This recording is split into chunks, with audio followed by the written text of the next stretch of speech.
নিকুঞ্জ education চেনেলটোলৈ আপোনালোক সকলোকে স্বাগতম জনাইছোঁ। এতিয়া মই APSC গ্ৰেড 4ৰ বাবে অসমৰ ভূগোল স্পেচিফিক অসমৰ হ'ব গোটেইখিনি 22টা কুৱেশ্যন থাকিব। আপোনালোকে সম্পূৰ্ণকৈ চাব আৰু গোটেইখিনি প্ৰিভিয়াছ ইয়াৰ APSCৰ হয়। গোটেইখিনি আপোনালোকে এইখিনি চালে ভূগোলৰ বিষয়টোক আপোনালোকে হৈ যাব। ঠিক আছে, জিকেট আছে ভূগোলটো আপোনালোকৰ আৰু অন্য বিশেষকৈ বা অন্য চাব নালাগে আৰু এইখিনি চালে হৈ যাব। ঠিক আছে, ইয়াৰ পৰা বেছি নাহে, পাঁচটা বা 6টা কুৱেশ্যন এনেকুৱা ধৰণৰ আহিব। গোটেইখিনি মিলাই কেনে 20টা কুৱেশ্যন থাকিব। ঠিক আছে, জিকেট মই পোনপ্ৰথমতে আপোনালোকক জনাই দিছোঁ 1 নম্বৰীয়া কুৱেশ্যনটো। প্ৰথম নম্বৰটো, অসমত কিমানটা তেল শোধনাগাৰ আছে? 2টা, 3টা, 4টা, 5টা। এইটো খ নম্বৰটো মোৰ ভুল হৈছে দেই, টাইপিং মিষ্টেক হৈছে বাৰু। ইয়াৰ সঠিক উত্তৰটো হ'ব অপশ্যন গ, 4টা আছে অসমত তেল শোধনাগাৰ। নেক্সট কুৱেশ্যন, অসমৰ আটাইতকৈ ওখ পাহাৰখনৰ নাম কি? ইয়াৰ সঠিক উত্তৰটি হৈছে অপশ্যন গ, বৰাইল পাহাৰ। নেক্সট কুৱেশ্যন, অসমত কিমানটা হস্তি সংৰক্ষিত বনাঞ্চল আছে? 2টা, 3টা, 4টা, 5টা। ইয়াৰ সঠিক উত্তৰটো হ'ব অপশ্যন ঘ, 5টা। নেক্সট কুৱেশ্যন, ৰাষ্ট্ৰীয় উদ্যানৰ ক্ষেত্ৰত ভাৰতৰ ভিতৰত অসমৰ স্থান কিমান? প্ৰথম, দ্বিতীয়, তৃতীয়, চতুৰ্থ। ইয়াৰ সঠিক উত্তৰটি হৈছে অপশ্যন খ, দ্বিতীয়। নেক্সট কুৱেশ্যন, অসমত কিমানটা ব্যাঘ্ৰ প্ৰকল্প সংৰক্ষিত বনাঞ্চল আছে? প্ৰজেক্ট টাইগাৰ ৰিজাৰ্ভ 2টা, 3টা, 4টা, 5টা। ইয়াৰ সঠিক উত্তৰটো হ'ব অপশ্যন গ, 4টা। নেক্সট কুৱেশ্যনটিলৈ আহোঁ, অসমত কিমানটা জৈৱমণ্ডল সংৰক্ষিত বনাঞ্চল আছে? এইটোৰ উত্তৰ আপোনালোকে কমেণ্ট ছেকশ্যনত জনাই দিয়ক। মই শেষৰ 15-17 এনেকুৱা নাম্বাৰত এইটো কুৱেশ্যনৰ MCQ সৈতে লৈ আনিছোঁ। আপোনালোকে এতিয়াই কমেণ্ট ছেকশ্যনত লিখি দিয়ক ইয়াৰ সঠিক উত্তৰটো।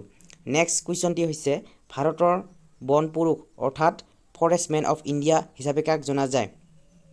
যাদৱ পায়েং, বিনোদ ঋষি, নেহেৰা পাণ্ডে, তৌকিৰ আলম। ইয়াৰ সঠিক উত্তৰটো হৈছে অপশ্যন ক, যাদৱ পায়েং। নেক্সট কুৱেশ্যনটি হৈছে, যাদৱ পায়েং কোনটো অৰণ্য গছ ৰোপণ কৰে? ইয়াৰ সঠিক উত্তৰটো হ'ব অপশ্যন ক, মৌলিফ্ৰেভে।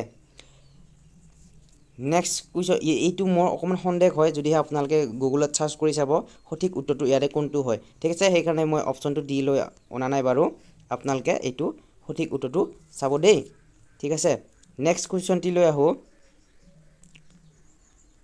নিম্নলিখিত কোনখন জিলাত মোলাই বনাঞ্চল অৱস্থিত?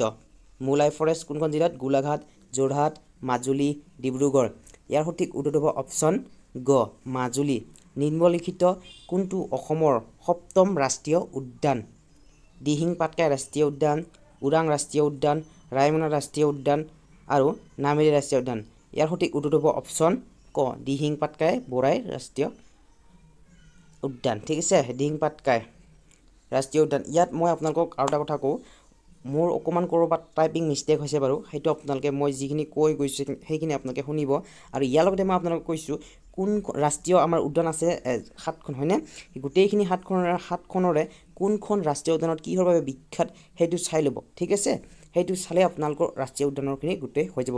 আৰু কোনটো বৰ্ষত স্থাপিত কৰিছিলে সেইটো চাব। ঠিক আছে, নেক্সট কুৱেশ্যনটিলৈ আহোঁ, অসমৰ 6ৰ্থ ৰাষ্ট্ৰীয় উদ্যান ৰায়মনা নিম্নলিখিত কোনখন জিলাত অৱস্থিত? বাক্সা, ডিব্ৰুগড়, কোকৰাঝাৰ আৰু গোলাঘাট। ইয়াৰ সঠিক উত্তৰটো হৈছে অপশ্যন গ, কোকৰাঝাৰ। নেক্সট, ৰায়মনা ৰাষ্ট্ৰীয় উদ্যান নিম্নলিখিত কোনটোৰ বাবে বিখ্যাত?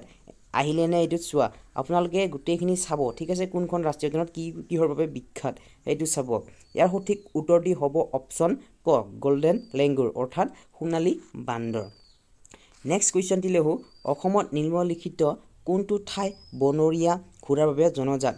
নামেৰি ৰাষ্ট্ৰীয় উদ্যান, গৰমপানী বন্যপ্ৰাণী অভয়াৰণ্য, ডিব্ৰু-চৈখোৱা ৰাষ্ট্ৰীয় উদ্যান। ওপৰৰ কোনটো নহয়? ইয়াৰ সঠিক উত্তৰটো হ'ব অপশ্যন গ, ডিব্ৰু-চৈখোৱা ৰাষ্ট্ৰীয় উদ্যান। আৰু এইখিনিতে আপোনালোকক কওঁ মই, যিটো নেকি আমাৰ ৰাষ্ট্ৰীয় পক্ষী অৰ্থাৎ দেওহা, সেইটো কোনখন ৰাষ্ট্ৰীয় উদ্যানত পোৱা যায় সেইটো আপোনালোকে মোক কমেণ্ট ছেকশ্যনত জনাই দিয়ক। ঠিক আছে, অসমত কিমানটা ইউনেস্কো বিশ্ব ঐতিহ্য ক্ষেত্ৰ অঞ্চল আছে? ইউনেস্কো ৱৰ্ল্ড হেৰিটেজ চাইট কেইটা আছে? 1, 2, 3, 4।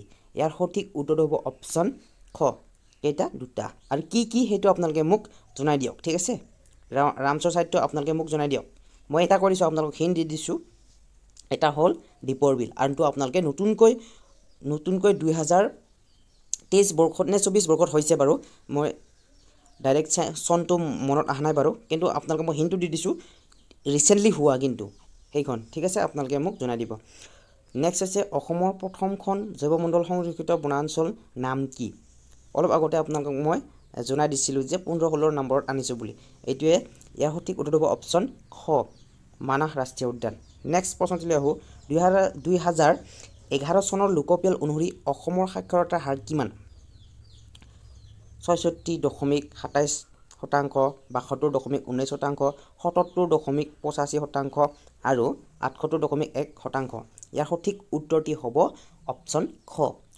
72.19% ঠিক আছে নেক্সট কুৱেশ্যনটিলৈ আহোঁ 2011 চনৰ লোকপিয়ল অনুসৰি অসমৰ মহিলা সাক্ষৰতাৰ হাৰ কিমান ইয়াৰ অপশ্যনকেইটা কৰিছোঁ আপোনালোকক মই ক 66.27%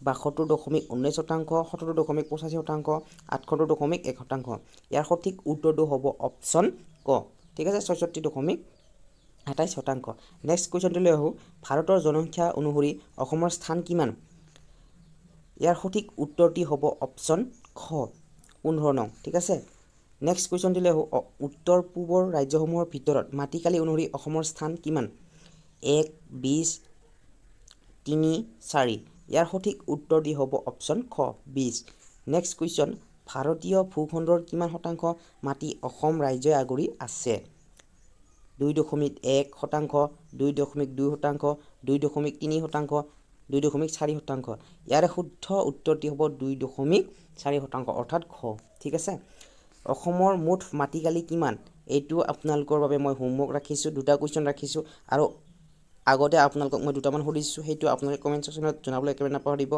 আৰু 21 নম্বৰৰ শুদ্ধ উত্তৰটো আপোনালোকে কমেন্ট সেকশনত জনাব আৰু লগতে 22 নম্বৰ কুৱেশ্যনটো আপোনালোকে কমেন্ট সেকশনত জনাই দিব ঠিক আছে 2011 চনৰ লোকপিয়ল অনুসৰি ভাৰতৰ মুঠ জনসংখ্যাৰ কিমান শতাংশ অসমত বাস কৰে ঠিক আছে এইটো আপোনালোকে মোক কমেন্ট সেকশনত জনাই দিবলৈ একেবাৰে নাপাহৰিব আপোনালোকে যদি ভিডিও ভাল পাইছে তেনে লাইক কমেন্ট শেয়াৰ কৰিবলৈ একেবাৰে নাপাহৰিব আৰু ইয়াৰ লগতে আপোনালোকে যদি মোৰ ভিডিওবোৰ প্ৰত্যেক দিনে চাব বিচাৰিছে এপিএসসি গ্ৰেড 4 ক্ৰেক কৰিবৰ বাবে তেনেহলে আপোনালোকে মোৰ চেনেলটো সাবস্ক্ৰাইব কৰি ল'ব আৰু বেল আইকনটো প্ৰেছ কৰিব যাতে মই ভিডিও দিয়াৰ পিছতে আপোনালোকে নোটিফিকেশনবোৰ পায় আৰু ইয়াৰ লগতে পিডিএফ পাবৰ বাবে এইটো পিডিএফ পাবৰ বাবে আপোনালোকে ডেসক্ৰিপচনত টেলিগ্ৰাম চেনেলটোৰ লিংক আছে আপোনালোকে জয়েন হৈ টেলিগ্ৰাম চেনেলৰ পৰা ল'ব পাৰিব ঠিক আছে আৰু ভিডিওটি যিসকলে এপিএসসি গ্ৰেড 4 এপ্লাই কৰি থৈছিলে তেওঁলোকলৈ এই ভিডিওটো শ্বেয়াৰ কৰিবলৈ একেবাৰে নাপাহৰিব ধন্যবাদ